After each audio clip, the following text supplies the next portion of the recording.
Man, we got some potential breaking news. It's looking like Andrew Thomas is most likely going to be out for the year, man.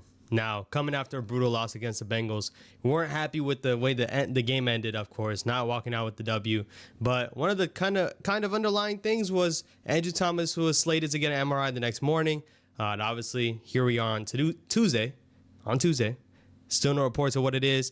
It's coming out right now per Jordan Schultz.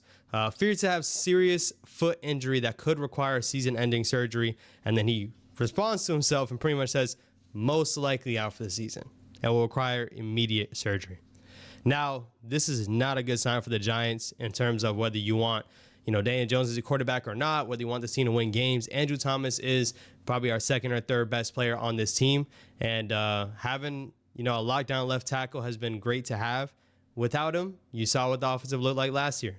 Now, if the Giants go out there and Andrew Thomas isn't going to be able to play for the rest of this year, now you're putting, quarterbacks at risk. You're putting this offense at risk. This Giants offense was bad last year without him, and it kind of trended a little bit upwards when he was in the offensive line. And now heading for the rest of the season, man, you're going to look at who's going to be at the left tackle. I mean, you paid a guy like Illuminor because he has the flexibility of being a swing tackle at right and left. So most likely you'll probably see the Giants, in my opinion, they'll slide Illuminor to left tackle, and you're going to see a guy like Evan Neal back out there at right tackle.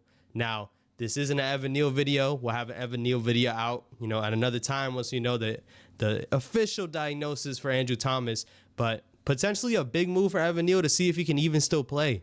That's gonna be a huge move. But talking about what this means for this offense overall, when you look at it last year, man, he got hurt in the first game, missed the first couple of games while Daniel Jones was in there taking a beating. Obviously, he had the neck injury. He was even running for his life back there. And then when Andrew Thomas came back, the offense produced a little bit more. They were able to get a little more on the ground. They kind of slowed down the sack rate that they were at, even though they still had one of the worst sack rates ever. And when I say ever, I mean ever. When Andrew Thomas is on the field, you know that you don't even have to worry about your backside. And now in this past game with the Bengals, he had a little bit of trouble with Hendrickson. And in my opinion, I think Andrew Thomas clears him. I think he does. But I think he might have had that injury. He said it in the game, man, after the game, that he might have had it early on, and it kind of just fought through it the rest of the game to make sure, obviously, to give the team the best chance to win. And now we're fearing that he's going to be out for the season. A potentially huge hit for the Giants. And, man, it sucks. After a game like that, once again, that if you win, all the momentum's on your side. We lost, and now we're potentially losing a top 3 player on this team. Once, everything comes out, we'll be for sure touching on it more. Stay tuned for more info that's coming out, man. And let me know how you feel down in the comments about this one, man. It goes from bad to worse.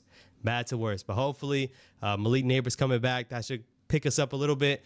And I don't know, man. Go shock the Eagles. Go shock the world, man. Giants, let's get back up there, man. I'll catch you on the next one. Peace.